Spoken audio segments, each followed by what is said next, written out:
We'll start in about 15 seconds. 15, okay. Exciting. Isn't it?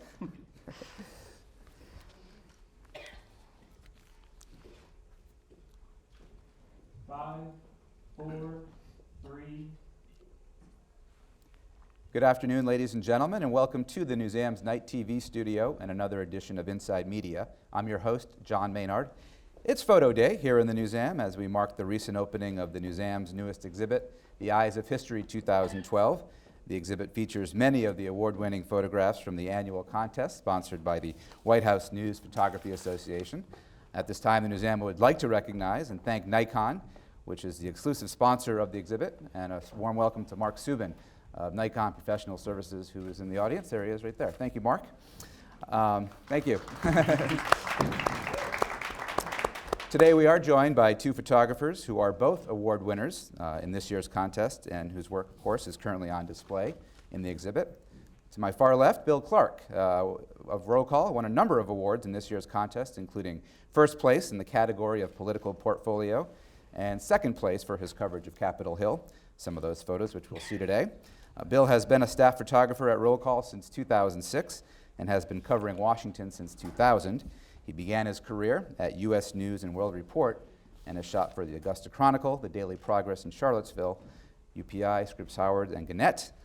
Besides an award winner with the White House News Photographers Association, Bill has also been honored by many other organizations, including the National Press Club and Pictures of the Year International. Nikki Kahn is also an award winner in this year's Eyes of History contest. She took home an award of excellence in the category of portraits for her photographs of civil rights leaders that appeared in the Post at the time of the unveiling of the new Martin Luther King statue. She also took a second place award in the category of international news for her shots of Chernobyl 25 years later following that nuclear catastrophe. Nikki has been with the Washington Post since 2005 after her previous job as a photographer and editor at Knight Ridder here in Washington. She's also worked as a staff photographer at the Indianapolis Star. And in 2011, Nikki won the Pulitzer Prize in the category of breaking news photography for her work with two Post colleagues on covering the devastating 2010 earthquake in Haiti. Ladies and gentlemen, please welcome Bill Clark and Nikki Kahn.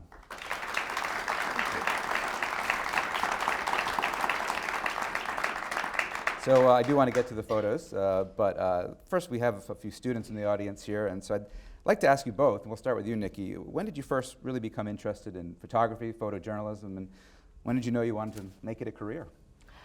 I started just quite by accident. I took a course, a friend said there's this class at a community college that is going to be canceled if we don't get enough people, have enough people sign up. And so that was my first intro to photography. And so I started that and took the class, fell absolutely in love with it the minute I saw that first image develop in the developer in the darkroom. And ever since then, I just took every basic class around town. And it just evolved from there.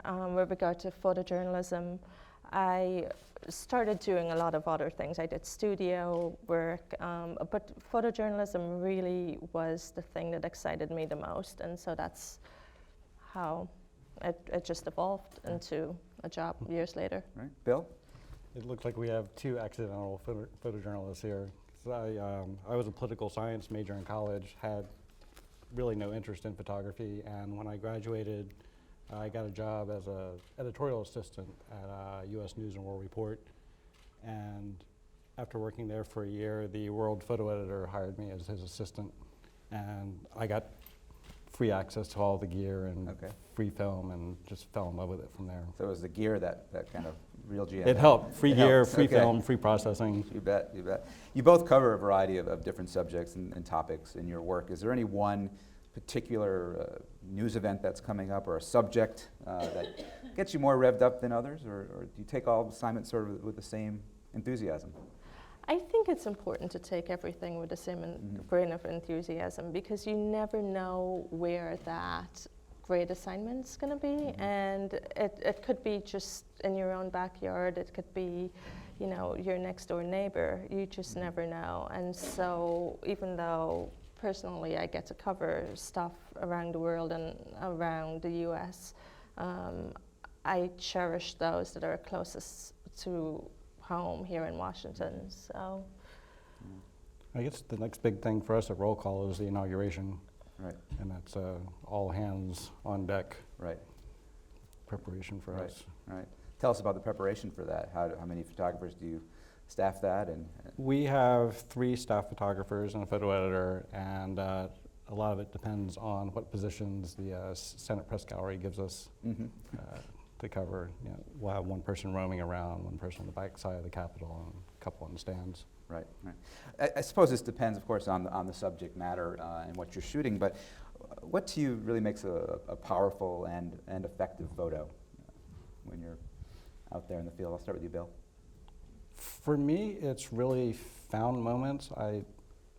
I work mainly in the Capitol covering Congress, and a lot of my work is covering press conferences and staged media events. So what I really look for is trying to get away from that and find unusual moments I stumble upon. Right. And things that are a little off. Okay. I like something with a little humor to it that Mhm. just like pokes a little fun at Congress every once in a while. Okay. Nikki? for me, it's just finding those little stories that are off the beaten path. And I am definitely, like Bill, a moment-driven photographer. So anytime I can find something that just accentuates that human element, I just sort of gravitate toward that a lot. Great. Great. Well, let's start. I do want to show you some photos, and again, both screens will show these photos. Let's start, Nikki, with your series of portraits that ran in the Post in August of 2011 when the new Martin Luther King statue was unveiled. First, we have a picture of the statue itself. Tell us how you captured this picture. Well, this was just a lot of stress and energy because we were putting together a special section, and the statue was sort of obscured from public view, and so it took a lot of planning behind the scenes to actually get access to photograph the statue beforehand. And we had one night where there were going to be testing the lighting for the actual unveiling, and so we had a very narrow window of opportunity. And so they were just testing the lighting, and I showed up. I, of course, got permission first from the gallery, from the architect, and so we showed up and just I photographed that. And it sort of became the theme for the portraits. Sure.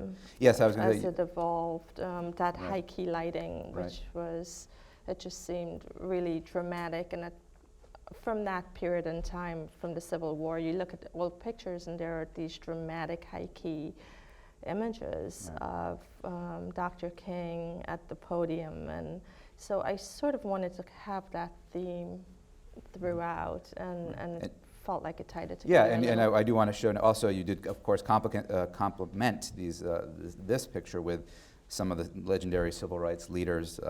We have John Lewis there, and then we also have a portrait of Jesse Jackson, which we can go back and forth with. But tell us about your approach when taking photographs of these legends. I understand you were talking with them as you were shooting them, correct? Yes, Yeah. yes. Well, everybody knows these civil rights leaders. They're legends of history. And so I just wanted to capture one aspect of their personalities that you don't ordinarily see. And their time spent working for civil rights is just like, I think they are just as iconic in their stature as Dr. King. And it's something you don't necessarily see. Of course, they're alive and they're still continuing on with their work, but it just seems that they were just as important as they worked for the civil rights movement. So I just wanted to capture that in the images, and so I would just spend time talking to them about that period and have a conversation. Sure. And as the conversation evolved, like, there would be a reflective moment. Sure. And so that would be when I would take the photograph. Right. Where did you take these pictures? Actually, they were all at different places. Okay. John Lewis I took at his office. Mhm. And then I traveled to everybody's offices or homes. Right. And I just used one simple light and backdrop sometimes. Great stuff. That's obviously also being displayed in our Eyes of History exhibit.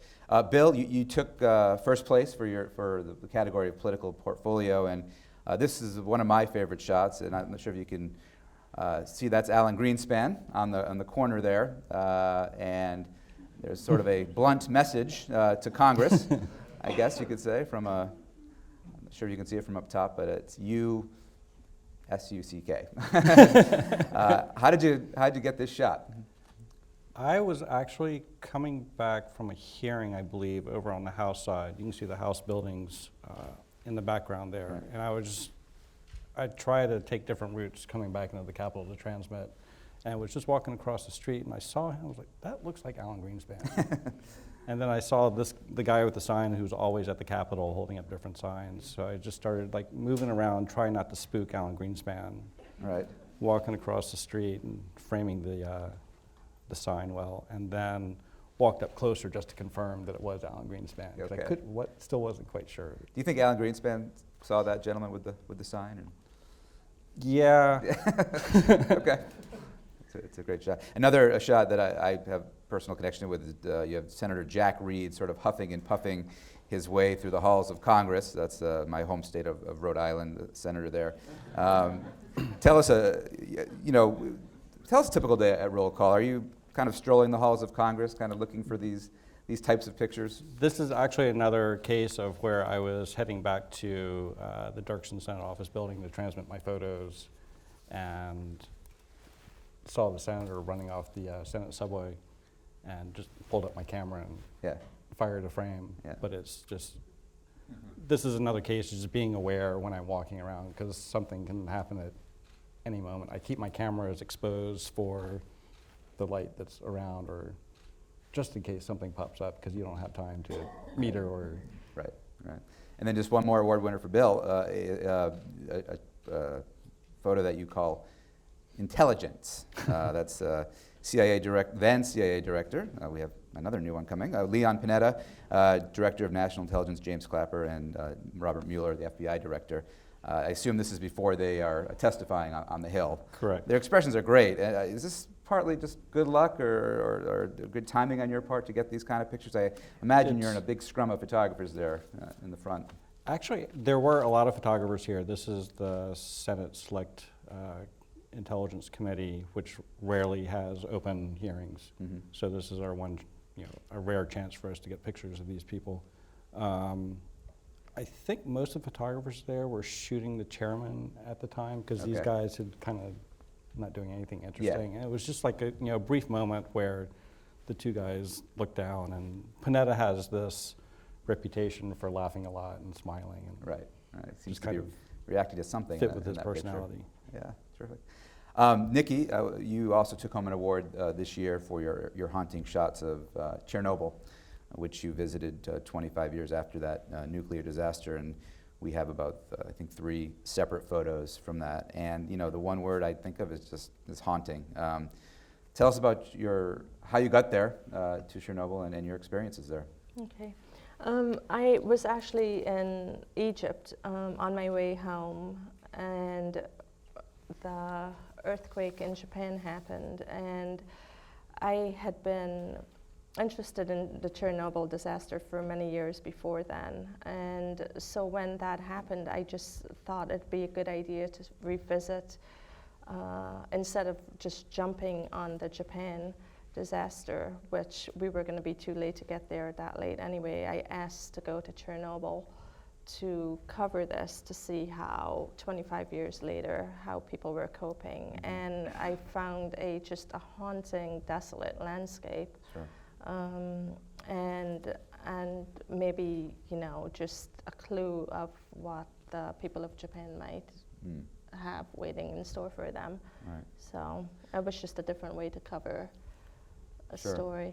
What did it feel like to be there? I mean, were there any people around at all? Or- There are still people there working on containing the disaster, just like working the reactor is, still a huge problem, and contamination is still a huge problem. And so there are still people working on site, but their exposure is just limited. So you'd go in and you'd have to be tested for the level of radiation after. So they can only go in for a limited amount of time, and so they go in and work and they come back out.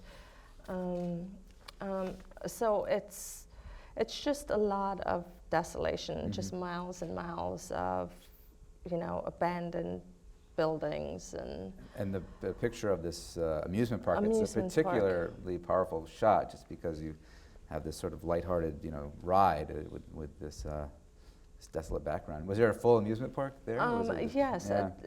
this town, Pripyat, had been developed for the workers at Chernobyl, and it was, of course, a thriving town. That was just the sister town to Chernobyl, and so a lot of people lived and worked there. But after the explosion, it just became abandoned, and so it is still today. There are high levels of radiation. What I found interesting is that the Geiger meter would just like go crazy from one spot to the next. You'd be walking here, it'd be fine, and just like 2 feet over, it just. Right. Did you shoot exclusively black and white, the Chernobyl shots, or did you? use both No, color? Yeah. I love black and white. It's how I started my career, and so I tend to gravitate toward black and white. But I shoot everything in color, and then convert to black and white. Bill, how about you? Black and white versus color. What's your? I shoot everything in color, but Okay. I do love black and white too. Okay. Well, back to politics. Bill, you did pick up another second place award for a series called The Freshman, in which you follow around then freshman Congressman Joe Heck, a Republican from Nevada, who I understand was reelected. He was. I saw earlier. him on Thursday. Is that right? Okay. So this is Heck on the Metro, and I don't know if you can see this from certainly from the further seats, but the woman is reading the Outlook section, and the story is the worst week in Washington. Worst year in Washington, yes. U.S. Congress, right? So, interesting angle there. How did this project come to be following a freshman congressman? In 2008, my photo editor did a similar project following around Senator Mark Warner. So we decided to carry it on in the next election cycle. And I picked Congressman Heck because I had covered him before the election. I had a nice starting point, had some nice pictures with him, and asked his press secretary if he'd be interested, and he agreed. And then called my boss and said, "You're gonna have to send me to Las Vegas a couple of times a year." He is from Nevada, that's right. Yeah. This particular picture we're showing was the final day of Congress before Christmas last year, and this was. The whole story was kind of hinging on this having an end point. So I had arranged to ride with him to the airport as he flew back to Nevada, and we were on the Metro, and saw that he was standing next to the emergency evacuation sign, which was the only thing I saw. I didn't see the paper. Yeah. Okay. So I was just trying to get back as far as I could to get a wide enough shot to get that sign in, and. It actually wasn't until I pulled the picture up on my laptop that I noticed what the newspaper said. I was like, "Ooh, Yeah, this is right. good." This is good. This worked. I believe we have another picture of Congressman Heck kind of walking down Pennsylvania Avenue carrying some pizzas there. Yep. We the pizza. So you remember that moment specifically? Was he? There, as you can see, there had been snow, Yep. which had canceled his flight back to sunny, warm Nevada. Right. So he decided to go out and buy pizza for his staff, and walking along, and we have a bunch of tourists in the background wondering who this person is, why his picture's being taken. Right. I'm wondering about that, because are they reacting more to the fact that you're sort of taking pictures of him? Yes, they have no idea who he is. Right. Yeah. Okay. Nikki, you covered the 2008 presidential campaign, and specifically then candidate Obama's candidacy, and you asked to go back on the campaign trail again in 2012, and I believe we do have a picture that ran on the front page of the Post just a few days, maybe the day before the election. Tell us the major, there he is, and you can see he's, I believe, crying after a speech in Iowa. What was the major difference for you covering the campaign this year as opposed to 2008? Well, in '08, there was just this energy and excitement that surrounded the campaign, and the crowds were phenomenal. There were huge crowds, and the major contrast this time around was seeing how small the crowds were in 2012. And so I was struck by that. But this time around, there was just a sense of melancholy to him, and I'd had some time backstage with him, and this photograph was taken the very last night of his campaign, and it was in Iowa where he started his presidential bid. And so it was nostalgic for him, and within a few seconds of him taking the stage, it was a late night rally, and thousands of people had shown up to see him. It was cold, and they waited, for him to come. And so I heard his voice crack, and I immediately was clued into whether or not he'd break enough to actually cry. And I saw, just a little glimmer of tear in the left eye, and he just represents this strength that I didn't actually think he would cry, but when the tears started streaming down his face, I just wanted to really capture that. So I worked my way around where you could actually see the glimmer of tears on his cheek, and I think there was some hesitancy. People wanted to know if he was actually crying, but he really was. So that's when I took that shot. We do want to get to questions, so if anyone does have a question, please just raise your hand. We have a woman with a mic there. I think we have a question in the front row. And while the mic's getting to that gentleman, Bill, speaking of changes, you've been covering Washington for 12 years now. From your unique perch covering Congress, what have been, if there have, but what have been some major changes in the way the men and women you've been covering on a daily basis, if any changes? Not really much of a change. Okay. It's you always see the same people up there pretty much. Yeah, okay. Sir. You talked about, both of you started at least with print media. The whole industry is having some financial issues. And most people these days have at least one device that takes reasonably decent photos. What is the job prospects these days for photographers? If you were to start over again, would you still jump into it, or would you go into something else that had a better chance? I'm not sure if I would get into this profession. I would love photography and I would keep doing it, but as a job, just the way things are going, I'm not sure I would pursue it as a career. I am more hopeful. I think there's just so much that one can do with regards to photography, and it's just not just photography anymore. It's just video, and there's just a lot you can do. And having a good eye and being good at what you do can make a difference. So I would encourage students to keep doing it. You just can't look at print as the only outlet. There are so many other sources of media, so you just have to explore and find those sources. But I think, the more we have, the better we are in the long run, because it's eyes on, history. Don't get me wrong, I absolutely love what I do.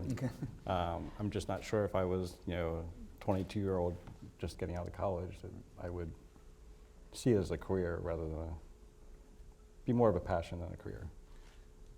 How has technology changed the way you both work? I mean, you mentioned dark rooms when you were getting started. What's a dark room, right? So how has technology changed the way that you get your photos across and the way you approach subjects? At my first daily newspaper in Georgia, we had to cover Friday night high school football, which is huge in Georgia, and we would have to cover 2 games, sometimes 3 games before halftime. Get back to the office, process, print, caption, get a picture in by 9:30, 9:45. These are games that are starting at 7:30. So that's, now we can go to an event with a laptop, with a internet hotspot, transmit from right there, and move on. It's just sped things up so much. Mm-hmm. And you also have the luxury of being able to see that you have a picture on your camera instead of running back to the dark room, like, please. Nikki, our editor, is more demanding? Do they want things quicker? It's instantaneous. Yeah. You can have a picture, for example, the '08 picture is within a second of it being taken. It was on the front page of the Washington Post, and it was published. Right. So it went directly from the camera back to the editors, Yeah. and so it's transformed it, and we've come a long way in a very short time with technology, and it's just getting much better, and continuing to evolve. Again, we just have a few more minutes if anyone does have it. Looks like we have a question up top there. If she can get up there pretty quick, that's for the record, so we can hear it on the playback later on. So this will be on YouTube, by the way. So. Oh, sure. Well, the picture of Greenspan, looking at it briefly, it was so symbolic. The crooked street sign, the wall that divided I guess a homeless person from Greenspan, just so very symbolic of what's happening in Washington. So when you took that, I don't know if you saw that when you were taking the picture, but did you see it after it was developed, and how did it make you feel that you were able to pick up such symbolism? You mean with Of the street sign in the The background? street sign, yeah, it was crooked. I mean, just kind of a crooked kind of I can't system. remember and- if I noticed that while I was shooting it or not. I mean, I was so keyed in on Alan Greenspan is standing on the corner by himself, Yeah. and there's a guy with a sign that says, "You suck." Yeah. And So I that- just spent all my time just trying to frame that, and I think I probably noticed the crooked sign once I saw it up on the screen. Okay. All right. Thanks. Thank you. Down right there. Back when I worked in a newsroom, I remember we always waited for the photographers to come in to see what they got. That was a time where everybody discussed the story, the reporters had access to them. Has this changed the way you communicate with the people writing the story and your awareness of what they're covering and how you're seeing it? Great question. With regard to, I try to have a really great relationship with the writers. I touch base with them beforehand, but for the stories I've been covering, like for the political stories, it just, it's what's there, that's how you cover it, and it's just bringing an added element to this package and the story as a whole. So it's, I tend to just do my job and the reporters do their job, but it's nice to have that collaboration. Like I always have that collaboration beforehand just to get on the same page with what they're thinking, and so just have a clue for myself if they're off on a different angle, that I'm looking for those visual clues so they can have images also. But usually I just work and do my job. I think it's probably the same with me. I run into our reporters up at the Capitol, but there's that moment of coming back from a day at work and being in the office doesn't really happen that much anymore.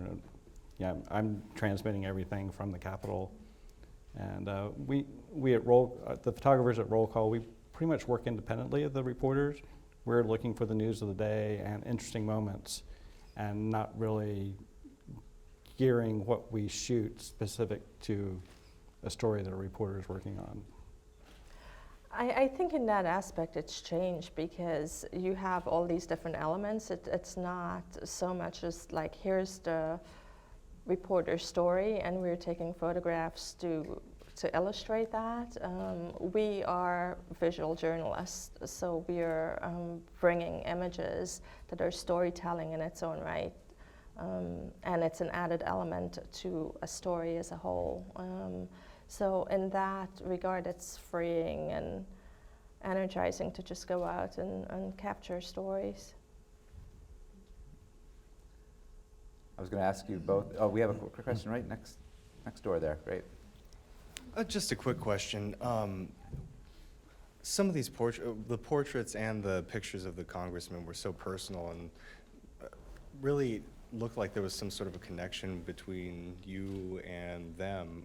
What's your approach when you go on these assignments where you're going to be intimate with these people and, you know, in close quarters and taking pictures throughout their days? What's your approach to them? How do you get them to trust you? Because a lot of times people are so uncomfortable in front of the camera. What do you guys do to get them to open up? How do you approach them? A lot of my pictures are shot, or my favorite pictures are shot when the people aren't really aware that I'm taking their picture. You know, Jack Reed running by, he had no idea I was there. He was late for a vote. Greenspan had no idea I was there, standing on the corner. Congressman Heck was aware that I was there, but completely unconscious of what was around him. You'd been following him for a while, though, right? Yes. So he was used to me being around. Mm. His press secretary later told me that he had seen the paper while I was shooting. It was going, oh no.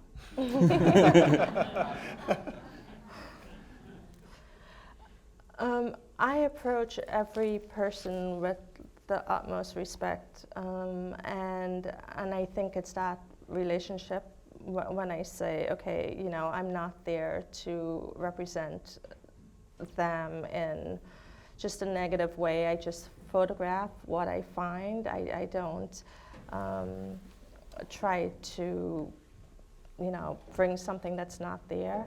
And it's an honest way to do it, and I think people trust that. They know when you're trying to snow them. And I think that's one of the most important things. You just approach people and be honest and upfront and straightforward and say, tell them what you're doing. And they're so open and, you know, thankful to share their stories a lot of the time. So that's usually what works. Thanks. I think there was a question. Yes, right. Woman in the Career-wise, how are photographers paid? Are you salaried, or is it the per photo, or is such as your Chernobyl story? Would it be based on that? No, I work for the Washington Post. I'm a staff photographer at the Washington Post, and so I just show up every day and do my job. And sometimes I'll pitch stories like the Chernobyl story I pitched because it was a personal interest. Yeah, I was going to ask you, what are assignments as opposed to you going out? I mean, what's the percentage? Usually we just get assignments every day, and as photographers we're encouraged to pitch story ideas and stories. So it's bringing content to the table, and you know, sometimes we go out and do things that we're interested in, and it gets in the paper, sometimes not. But I'm a staff photographer. I'm salaried, so the days are long, but we just love what we do. So it's not a 9-to-5 job. And same with me. I'm staff at Roll Call, so I get paid the same amount no matter how many pictures I take. Well, we have close to run out of time. I wanted to ask you one last question, and looking into 2013, what's a dream assignment for both of you that maybe you haven't had yet that you would really, who would you want to shoot, or what part of the country or world would you like to shoot?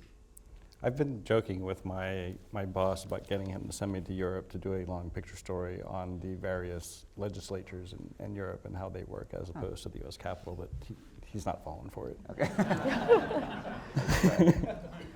I'd like a little beach assignment somewhere. That sounds good. Well, Nikki, Kahn, and Bill Clark, thank you very much for being with us today. Thank you.